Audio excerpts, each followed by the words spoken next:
陈如月去投奔了他魏树营的兄长，辗转找到了他的姑母陈贵妃。但他没想到，那一向对他抱以期望，在他又是称他天资翠美可做皇妃的姑母，毫不留情地斥责了他。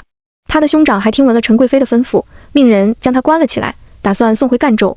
在古代那种封建社会下，已经嫁了人的姑娘就该恪守本分，相夫教子，竟然大逆不道地偷跑出来，陈贵妃只有恼怒和厌恶，恐他丢了自己的脸面。他还为此写了封信给赣州的陈协领，斥其纵女成性，管教不严，荒唐至极。但是他们低估了陈如月的决心，他又一次跑了。而这一次，朱由蒙了心，去找了那位自幼青梅竹马的小齐王。这小齐王也不是什么君子，送上门的女人不要白不要，就这么不清不楚地勾搭上了。宁做外室偷情女，不为郡王正堂妻。安重松着实可怜。事情到了这里，那场闹剧也应拉下帷幕了。陈如月与小齐王的私情，不久闹得人尽皆知。因为那位醋坛子齐王妃不是个善茬，宁愿打陈贵妃的脸，也要出这口恶气。古来女子为烈士，齐王妃派人当街殴打陈如月的时候，无一人阻拦。甚至那位风度翩翩的小齐王，在茶楼悠然自得的饮茶，对一旁的侍从感叹了句：啧，女子真是善妒，发起疯来着实可怕。茶楼下，孤身一人的陈如月被一群人揪着头发扇耳光，乱棍打在身上，鼻青脸肿，凄惨至极。茶楼上，小齐王悠哉饮茶，偶尔目光一瞥，看戏一般望过去。街上那么多看热闹的人，指指点点，那鄙夷而嘲讽的笑，将陈如月的骄傲击得粉碎。那时我也在茶楼看戏，而且刚好是与小齐王对接的窗口，我探头出去的时候，正对上他的目光。他挑眉看我，目光充满了趣味。我嘴角缓缓勾起笑，抬起手冲他做了个抹脖子的动作。小齐王愣住。那日失踪很久的安重松终于出现了。青石板路，长街一头，骄傲被粉碎的何止是陈如月，还有心灰意冷的山魈。其实安世子生了一副好皮囊，眉眼端正，论风流倜傥不输那位小齐王。至少在温清的记忆里，与安重松初次定下婚约时，对那长身玉立的俊朗公子，他曾是心怀期盼的。山魈叔在动了情，而陈如月却不爱他。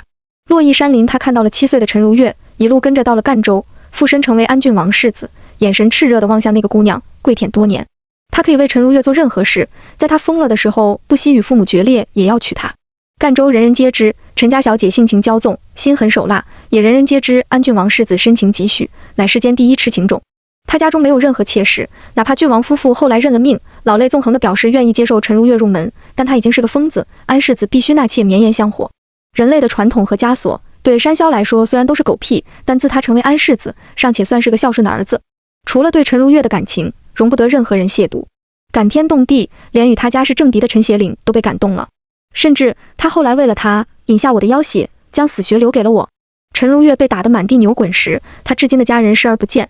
而她的丈夫赣州安郡王世子从长街那头一步步走向她，我从未见过一只妖也能露出那样的表情，是悲、爱和绝望。在此之前，陈如月应该已经无数次将刀子捅向了他，欲置他于死地。可那日在无数人的围观下，唾弃和谩骂声中，他走了过去，蹲在陈如月面前，将她视若珍宝地抱了起来。齐王妃的人不依不饶，铁了心要打死这个不知羞耻的贱妇。安重松身如寒松，后背挺得很直，目光冷冷地望向他们每一个人，只说了句：谁敢再动我夫人一下？山魈的眼睛是幽幽的褐色，发怒时瞳孔连紧，颜色渐深，透着精怪特有的诡谲。我从茶楼上眯着眼睛看他，果然那帮人让出了路。被打得一脸血的陈如月就这么被他抱着，堂而皇之地离开。街上的人那么多，路边商贩恢复叫卖，酒肆茶楼旗帜飘飘，我看着他的身影逐渐消失于人群，竟感受到了一丝孤独。后来陈如月死在了京城，我曾以为他是挨了打，伤势太重去世的，也曾怀疑过他死在山魈手中，但是都错了。在他答应了安世子随他回赣州过安稳日子时，后脚就拿了根白绫，将自己吊死在了房梁上。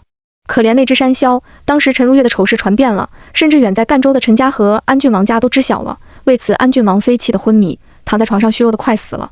安重松没有在意过任何人，他找大夫为陈如月治伤，一如既往的温柔以待。他以为陈如月吃到了苦头，撞到了南墙，会心甘情愿回到他身边，结果他将自己吊死的时候，还不忘留下一封绝笔信刺激他：知如汝之手，勿之欲如死，以其不见为之性，深恶而痛绝之。这句话太毒了，饶是我这个局外人，太阳穴都突突的跳，可想而知山魈那个痴情种。果不其然，他发了疯，他不能接受陈如月不仅不爱他，还对他厌恶至此。最终结果就是嚣张了半生的陈家小姐，连一具尸体都不曾留下。山魈为了收回自己那一半妖缘，食了他的肉身。故事的最后，他果然是同那商贾一样毁了。而那时距离他饮下我的妖血还不到1年的时间。他要逃，而我自然是不肯放过他的。半夜的时候，京郊鬼火悠悠，青草染着寒露，弯月如一把镰刀。万籁俱寂，我与他谁都没讨到便宜，两败俱伤。更准确地说，刚开始我略胜一筹，将他从安世子的尸身里打了出来，而那时我终于寻到了自己想要的答案。山魈已非山魈，他的腰体已经扭曲，成为拉扯的人形，发了疯的腰，杀红了眼，不惜祭出了9鼎神力，玉石俱焚，也要置我于死地。后来他消失于山林，再也不见。而我呈现了妖形，成为白发披身、通体雪白的可不老妪，蜷缩着尾巴，蛰伏于地。我需要休整，动弹不得，于是眼眸悠悠地望着月空，陷入混沌之中。那时节，风乍起，青草微动，寒露纷落，夜幕悬着弯月，有一人踏草而来，撑着一把油纸伞，身姿飘渺，如梦如幻。意识混沌之时，我还以为自己是在梦中，可那人俯下身子，我闻到了好闻的苏合香，微微的凝神，隐约看到那男子身着青衫，眉眼是熟悉的漂亮干净，但又是不熟悉的冷淡和深沉。最终是他左眼睑下那颗小红痣，妖娆且鲜艳，唤醒了我。他掏出一把匕首，割破了手掌，滚热的血流淌而下，滴入我嘴中。然后他抱起了我，缓步离开，那把伞微微倾斜，遮盖在我可怕的腰身上。自我与他成亲，便一直想尝一尝他的血是何味道，结果就是他的血如此香甜，让一只妖失了理智，陷入疯癫。他抱着我，我却眼珠嫣红，一口咬上了他的手臂，贪恋地吮吸着他的血。许廷怀闷哼一声，不曾制止。那个傻子定然不知，若不是我拼死克制住自己的妖性，回不到家中，他便会被我吸干了血，死在路上。但他只是吸了口凉气，轻声唤了我一声娘子。后来的事我便不知晓了，因为我清醒的时候只有自己在房中，那是我与许廷怀在京中的家，熟悉的房间。因他的血，我得以恢复，也是为妖千年第一次插手了人类的生死。我将温清那一缕魂魄唤出，以妖灵加持，给了他20年的阳寿。温清醒来，我蛰伏在房梁上，看着推门而入的许廷怀，托腮看他上前，握住了他的手。他的脸色很苍白，那抹藏于眼底的深沉，让我突然明白，原来不止我给了他假象，我这会骗人的小相公也一直在给我制造假象。我要离开了，再不走，我怕自己不舍得。离开之后，我再也没有回过京城和赣州。时间对我而言，也仅是转瞬即逝。如几百年后，我在20世纪开了一家殡葬店，忽有一日后知后觉地明白，我那小相公许廷怀为了找我，步入一场不可回头的轮回之路。殡葬店2楼，我从镜台看到后来的吴秀娜与池诚渐行渐远，也看到那位令人闻风丧胆的韩先生自吴秀娜离开，陷入颓废之中，醉生梦死。直到他的助理高成偷偷地去找了吴秀娜。谁会相信呢？韩志那样的人竟然也会爱上别人。而他爱一个人的原因很简单，仅仅因为吴秀娜不爱他。他不爱他，所以他爱上了他。但是当他爱上他的时候，疲惫地将头靠在他的胸膛，闭着眼睛说：韩志，我累了，我们好好的在一起吧，不要再折腾了。是的，这位韩先生因得不到他的爱，痛苦不堪，将人类的躯壳折腾得脆弱不堪。而当吴秀娜表示要跟他好好的在一起时，我从镜中看到他那双深褐色的眼睛，同人脸紧，不敢置信。我想他可能跟我一样想起了遥远的记忆，那时有个叫安重松的郡王世子，几近哀求地对心爱的女子说：如月，别折腾了好不好，跟我回赣州，我们好好的在一起。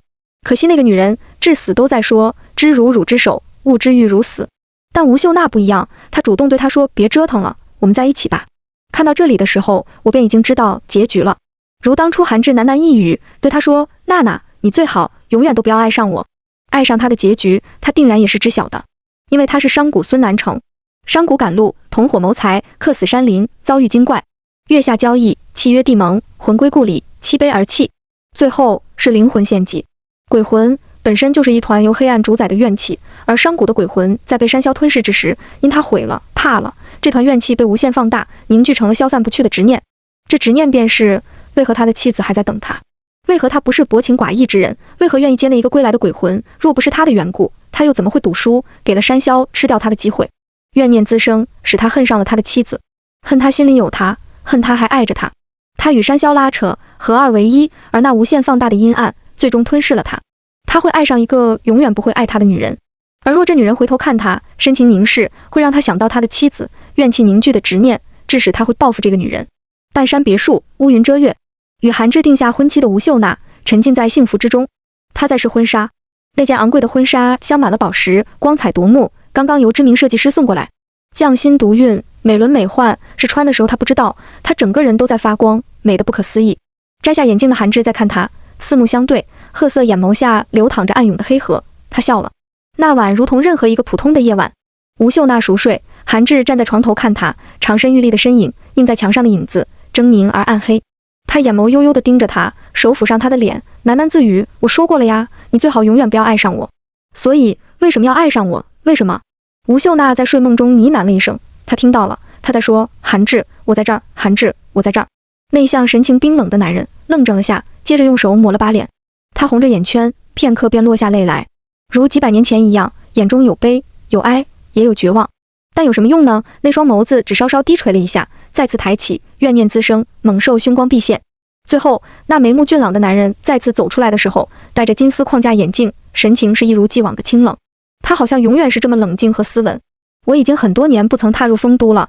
在与大头结束用餐后，他果然醉得一塌糊涂，一边发酒疯说：“姑奶奶，你回不去了，知道吗？秦时的印都已经没了，2000年就这么过来了，时空是不可逆转的，神仙也无能为力。”他晃晃悠悠地走到我面前，双手捏着我的脸，微微用力。在我很小的时候，你就告诉我，不要依赖你，不能依赖你，总有一天你是要离开的，你要回秦朝，回印都。你在做梦，你师父慕容昭已经死了，成灭人亡，回不去了，再也回不去了。我皱着眉头看他，张润泽，你找死吗？这小子并不怕我，傻笑一声，眼眸漆黑地盯着我看，映着店里五彩斑斓的霓虹灯光，声音软了下来。所以不走行吗？我忍无可忍地给了他颈部一记手刀。张大头倒地，安置好他之后，我便带着小甜甜去了罗峰山。吴秀娜刚死不久，鬼魂尚在往生盘，没有投胎。我进了往生盘，于3界6道中的生死轮里寻到了他的魂。无常死主头顶3是佛，面目丑怪，蓬头獠牙，对于我的到来，连眼睛都不曾睁开。轮回之路黄泉翻涌，起起伏伏，腥味扑天。生死受胎的摆渡船上，站满了目光呆滞的鬼魂，阴风阵阵，行尸走肉，像缥缈虚无的暗影。我在那艘鸟头触尾的鬼魂摆渡船上，揪出了还穿着临死时那套睡衣的吴秀娜。她披散着长发，脸很白很小，下巴尖尖，神情也很呆滞。这种地方待的时间越长，前尘往事会逐渐忘得干净。我问他：“你还认识韩志吗？”他茫然地看着我，思考了好一会儿，点了点头：“认识。”想不想报仇？不想。吴秀娜不曾犹豫，眼珠子缓缓地转了转，对我悠悠道：“无常说，因缘会遇时，果报还自受。天理报应，轮回不爽，善恶到头终有报。只争来早与来迟，风都对鬼魂的洗脑功夫，向来是一流的。但是说的也没错，他的报应马上就要到了。”我拍了拍他的肩膀：“那就帮我个忙，过后我送你入轮回。”无常死主前拜了拜，我便将吴秀娜的鬼魂带回了阳间，将韩志引入一妖侧，没有费什么波折。一个不爱他的吴秀娜往他面前一站，那位冷静的韩先生便慌了神。他痴迷地看着他，红着眼睛，一遍又一遍地唤他：“奈娜，娜娜，你怎么在这儿？”吴秀娜接着他的话头往下说：“韩志，我一直在这儿。”说完，他面无表情，转身离开，身后是跟着他出来的韩志。在那所别墅后面，午夜时分，吴秀娜将他引了出来。他清楚地看到了他眼中的漠然，那是不含任何感情的冷意。韩志惊慌失措，不住地跟着他，喃喃道：“娜娜，对不起，你原谅我，我不想这样的。对不起，如果有用，要警察干嘛？”彼时我正坐在树上，手握一腰侧，叫了他一声：“喂，孙南城。”韩志抬头看到我的瞬间，脸色大变。连江，我没有跟他废话，一腰侧展于半空，一个结印，将他收入囊中。故人相见，本该闲聊几句，但我近来心情不佳，实在不想给他气我的机会。送吴秀娜离开之前，我又试探着问了句：“你要不要见一下驰骋？”“驰骋啊！”他缓缓地转过头来，苍白脸上难得地正了下神，但仍是与之前无异，摇了摇头。“驰骋不见了。其实他没有背叛你，他只是被人抽了情丝，算不得一个完整的人罢了。不重要了，送我回去吧，我要赶着去投胎了。人死债消，前尘往事皆不重要。但我知道，来生他还会来这世间，他会轮回成为飞禽，兴许是一只鹰，也可能是一只山雀。那只鹰展翅高飞，翱翔在天际，最终会立于悬崖之巅，与同伴睥睨崖下山林。也可能会是一只山雀，在空谷悠悠的林子里，站在枝头仰望月亮。他们都不会知道，1000年以前也是这样的一片林子，有只山魈也在抬头，它跟他们一样，看的不是山岳，是自由。可惜时间的齿轮在推进，这世间的路从来都是走了便不能回头。人是这样，妖也是这样，如朱木，如乔若，也如2000年前的连江和曾经的许廷怀。我坐在了驰骋家楼下，如多年前活着的吴秀娜一般，目光沉沉地看着楼上的窗户。他家里有人，灯亮着，光亮映在我眼睛里，像10年前波涛起伏的东海，一望无际的海面，漆黑夜幕下游轮上发出的光。那时我刚刚从大头的姑奶奶张红霞身体里出来，孤魂野鬼般蛰伏在人世间，因为不急着找新的宿主，于是在海里待了一段时间。潜伏在海底的时候，我的头发随着水草飘动，身子游过毫无止境的珊瑚丛，各种奇妙的小鱼环绕着我。这场景让我心安，我肆无忌惮地伸展着蹼状的爪子，看黑白色的水母游动。而我之所以觉得心安，大概是因为我重生于湿水河底时，意识混沌、单纯又快乐的蛰伏，与普通生物无异。只是再也不会有慕容昭提前安排好的大龟，在7月7日来驮我出来。很久之前，我不会知道，我师父曾经离我那么近。印都覆灭之后，我在湿水河下，他在湿水河上，整整7年。东海位于黄海之南，波涛汹涌，风光秀美。巨大的黑潮暗流奔腾而来，波浪拍打海岸，悬崖高耸。深夜的时候，黑色海面一望无际，我经常在这个时候冒出头，像一条白色的大鱼随意畅游。但我从未想过，池诚所说的大一那年出海夜游，于游轮上拿出望远镜，看到的海怪是我。海上总是有很多稀奇古怪的东西，我压根不记得自己什么时候发现过望远镜的窥视。又是什么时候浮出海面，冲游轮上的人悠悠一笑，露出满嘴利齿。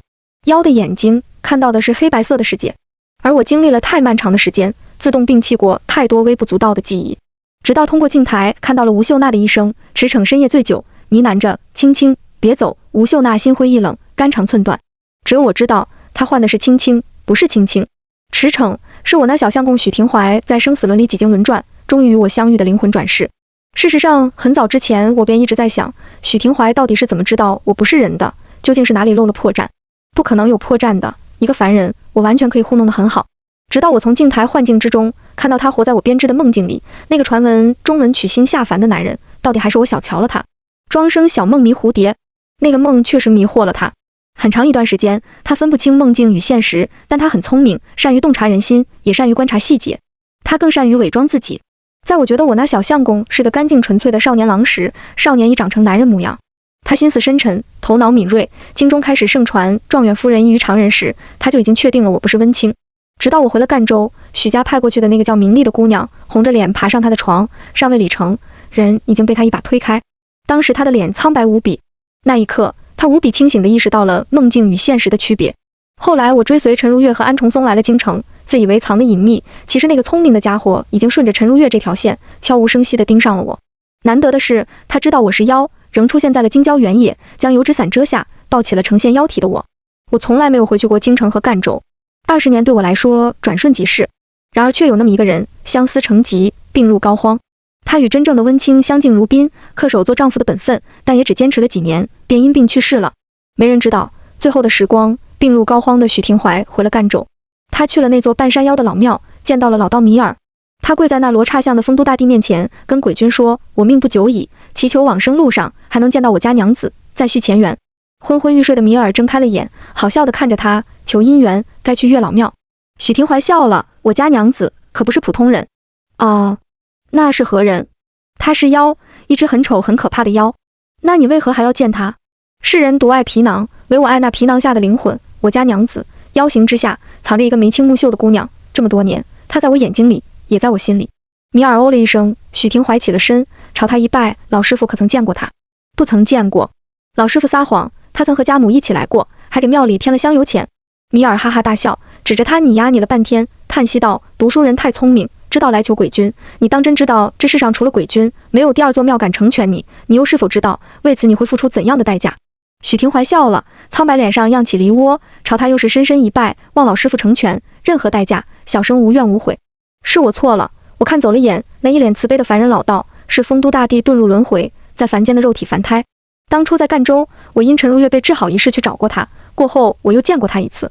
因许廷怀的母亲信佛，自我回赣州，作为儿媳，曾陪他去过很多的庙。她是个很虔诚的妇人，所求之事无非是盼着那入了京的名利，早日为许家开枝散叶。香油钱给的还挺多。直到有一次，我问他，武阳那座半山腰的黄墙庙不是据说挺灵吗？为何不去拜一拜？许母道，那庙里供的是地狱神，前去的多是祈求消灾消难，并不生。我道，听起来也是值得拜一拜的。索性都出来上香了，也不差多走一处庙。许母觉得我说的有道理，于是顺道去了那黄墙庙。庙是真的庙，老道也是真老道。许母上香诵经时，我已在庙门口，目光看着那罗刹大帝的神像，开口对一旁的老道说：“人有贪嗔痴慢疑，鬼神也会造作恶业。你的话让我想起了经文里舍卫国的佛，人莽毒杀7万2千人，造作极恶罪孽，却因临终一念慈心，被佛指引往生善道。积山之罪，因向善之引冰消。老头，你告诉我，这是何道理？”米尔佝偻着背，坐在功德箱前，昏昏欲睡。因缘会遇时，果报还自受。人莽在天福享尽后，会到人间修行学佛。当他在树下入定时，会有72000名大军路过，将他误认为是金子打造的人像，用斧头砍杀割取。待他们发现砍割的是人肉，丢弃离去，人莽方得涅槃。因果无庸置疑，鬼神所造的罪业也是要偿还的。我冷笑了一声，所谓向善之引，因果自受，说来说去是坏人放下屠刀便可成佛，好人为何没这样的机会？米尔睁眼看我，叹息：人之性也，善恶混，你可知孽镜台前无好人？魂灯孽镜现原形，偷文简字暗补经。曾经的阴曹地府秦广王殿有一座孽镜台，只可惜那座镜台被我哄去改名小甜甜了。他说的对，人性使然，论迹不论心，论心世上无好人。这个道理我何尝不懂？我沉默了下，知他是个肉体凡胎的人，还是道我知道一个人，他端正自持，心系苍生，论迹恶恶扬善，种是增华，论心守的是大义，怀瑾握愚，我认他是亘古常青的君子。佛说假使百千劫，所造业不亡，可就是这样的人，造业不亡，他却永永远远的亡了。我不知他的果报在哪里。接受慕容昭形神俱散，对我来说并不容易。在我游历过四海，入过地府6道轮回，哪怕寻不到他存在的痕迹，私心里我仍是不愿接受他陨灭的事实。但事实就是事实，2000年后，我终于知道他是真的不在了。接受之后，我便经常觉得天道不公。慕容昭这样的人，一生从未做过坏事，杀申州更是为了天下大义，为何偏就落了个这样的下场？米尔没有回答我，我也没指望他能回答。我那时并不知他是丰都大帝的凡胎，若我知道，也没办法逼他回答的。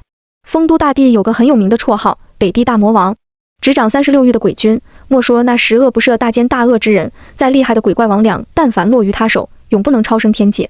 即便传闻中他已经遁入混沌，我对他仍是100个敬畏之心。也正是他，面对许廷怀的诉求，随手抽去了他魂魄里的7情6欲丝。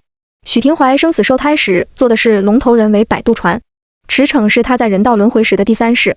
从没有什么稀妖体质，怪事频繁发生在他身边，只因他算不得是个完整的人，灵魂缺陷是很容易招惹邪祟的。譬如他的前2世，皆是死于非命，无一善终。这便是丰都大帝所谓的成全，以汝之躯，生生世世吸引妖魔邪祟的注意，总有一世，你那为妖的娘子也会被吸引而来。这种成全的方式，也算让我明白了北地大魔王的称号从何而来。罗峰山阴曹地府，我去过十方阎王殿，也去过5方鬼地府，便是东岳大帝宫和地藏王菩萨宫，我也是偷溜过的。唯一没有踏足过的地方是丰都大帝宫。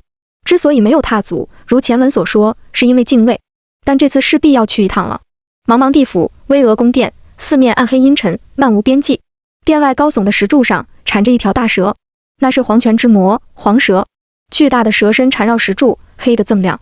蛇头从高耸的石柱上探头，眯着诡谲的深瞳，死死地盯着我。我立于地宫门口，看着他吐信子。好在他仅是眯着眼睛看我，眸子悠悠，并未做出多余的举动。于是我摸了摸他的身子，表示友好之后，进了地宫。如我所料，一身紫袍的丰都大帝正在此间，与5方鬼地府上悬着的画像大抵一致，但又比画像上更加威严神明。传闻帝君已身陷混沌，却不知他是何时归来的，置疑在幽暗不明的长椅上，身形明灭如远山。在他面前，只让人感觉周遭是寒冰烈日般的冷。我恭恭敬敬地朝他行礼，讲明来意，讨要许廷怀的7情6欲丝。帝君也未多言，闻言睁开眼睛，挥了下手，一团淡蓝色泛着幽光的东西便飘落在了我手里。多谢帝君。拿到了东西，谢他之后，我却并未离开，抿唇看着他。帝君目光沉沉，眼底像是融着千年寒冰，缓缓开口，声音回荡在悠悠冥府，久不消散，可是要问本座你师父的果报？是，还望帝君解惑。你可知你一介小妖，为何能3番5次地进出丰都？不知。何谓5仙？一个问题未解答，突然又问别的问题，我皱了下眉，老实回答：鬼仙、人仙、地仙、天仙、神仙。问世间谁人无忧，唯神仙逍遥无忧。世间万物皆想成仙，神仙的种类也便是这5种。帝君看着我道：你可听闻过蝉蜕、尸解仙？听闻过，但似乎很少有仙人以这种方式飞升。尸解仙便是得道之后可遗弃肉体仙去，不留遗体，假托一物便可一世升天，这个过程道教谓之尸解，也叫蝉脱。我不明所以，冥府暗沉，似乎看到帝君笑了下，你师父慕容昭原是可以尸解成仙的。我身子一顿，可惜他魂魄为引帮你渡劫，行之散也，自然无法飞升，只能陨灭了。若地府光线再亮一些，我想丰都大帝一定能看到我苍白的脸。是的，慕容昭只此一生，守了印都，镇了尸水河，创了一妖策，杀了申州，每一件事本都该是他的功德和果报。可是帝君说，你之前说人莽因向善之引往生善道，你师父何曾不是那引善之人？他的果报早已在你身上了，连江，如今大业已成，你也可是解成仙了。我也可是解成仙了。原来兜兜转转，我也是那得道的人莽，师姐成仙，脱离这妖体，恢复连江从前的样貌，成仙，多么美妙的词！我低笑了一声，难过的情绪如排山倒海，只轻声道：他都不在了，我做这神仙干什么呢？丰都大帝诧异道：你不想做神仙？不想，我只想要我师父慕容昭。你师父已经不在了。我知道，你能师姐成仙，也是他之所愿。知道，但我不想。你可想清楚了，即便你不愿飞升，也不能改变什么，错过这次机会，你便永远是妖，永不能得到。帝君，这些都不重要。我抬头看帝君，神情是平静的。我已经活得太久了，长生对我来说是孤独的，做妖和做神仙对我来说都一样。连江生于战国，承蒙师父不弃，长于印都，也亡于印都。我出来太久了，因我造的恶业，如今已然还清。但凡最后需要一个结局，那么我想去的地方是不周山下。帝君摇头叹息，你这小妖，执念竟如此之深，岂非辜负了你师父的心意？是，那就只能对不住他了。渡我成仙是他的心意，却不是我的心意。为人也好，为妖也罢，连江自始至终都只有一个归宿。他没有走出印都，那么我便要回到印度。帝君大概是没见过如此不识好歹的妖，眼中有怜悯。你如今还未成仙，有执念属实正常，但你飞升便会顿悟，世间万物皆可放下，神仙是无忧的，没有七情六欲可言，前尘往事只是过眼云烟，那就更不行了，因为我不想放下。我朝帝君深深一拜，帝君莫要再劝，连江心意已决。离开大地宫时，柱子上那条黄蛇在看我，眼神与丰都大帝无异，不解又怜悯。如曾经的米尔老道所说，鬼神大都有自己的恶业，脱离凡尘束缚，得道成仙是何其幸运的果报。可这世上竟还有我这种傻 X， 属实费解。他们不懂，也永远不会懂。我将许廷怀的情思还给了池诚，顺便抹去了他脑中关于王之秋这个人的记忆。从此之后，他会是一个正常人，会懂得去爱别人，关心别人，会跟喜欢的人成家，幸福美满。很早之前我就知道，他虽是许廷怀的轮回转世，但他确实不是许廷怀。冥界的往生盘，生死轮走一遭，下意识是完完全全的另一个人。几百年前的许廷怀，其实早已如同我师父一样，再也不会回来了。不会再有那么一个人递给我琴糖，笑眯眯地对我说，我们连江是姑娘家。也不会再有那么一个人，在弯月如钩的郊野青草地，拦腰抱起一只妖，任他咬伤了手臂，仍愿小心翼翼地带他回家。他们都不会回来了。